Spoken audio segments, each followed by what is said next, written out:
गुरुदेव, मेरी जिज्ञासा यह है कि हमारे जीवन में सिद्ध चक्र महामंडल विधान करने का क्या महत्व है? यह पुण्य उपार्जन में कारण है या कर्मों की निर्जरा में कारण है? पुण्य का उपार्जन, कर्मों की निर्जरा हमारे परिणामों के ऊपर आश्रित है। आपने उद्देश्य क्या बनाया? यदि आपके उद्देश्य है कर्मों की निर्जरा, तो कर्म की निर्जरा होगी। पुण्यबंध बिना उद्देश्य भी होता है, लेकिन आपने पुण्यबंध के लिए किया है तो निर्जरा अपने आप नहीं होती।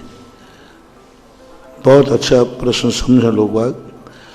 कर्मों की निर्जरा के लिए, मोक्ष जाने के लिए, पाप के क्षय करने के लिए हम धर्म क्रिया करेंगे तो कर्मों की निर्जरा भी होगी, पुण्य का बंध तो होगा ही होगा।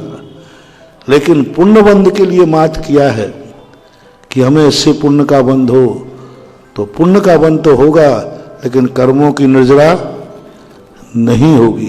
क्योंकि कर्मों की निर्जरा तो जब बुद्धि पूर्वक, संकल्प पूर्वक निर्जरा के लिए कार्य करोगे तभी निर्जरा होगी। बंध के लिए हमें संकल्प करने की जरूरत नहीं है, बंध अपने आप ही होता है।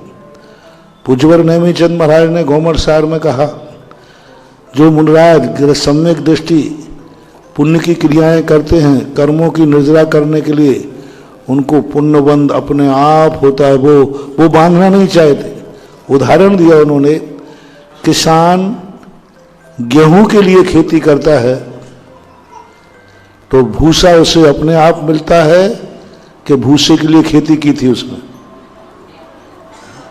भूसे के लिए खेती की नहीं, भाव भी नहीं आया उसका भाव तो क्या था? अनाज दाना। लेकिन भूसा मिला कि नहीं मिला? मिला। इसी प्रकार सम्यक दृष्टि सभी क्रियाएं कर्मों की निर्जरा के लिए धर्म बुद्धि से करता है।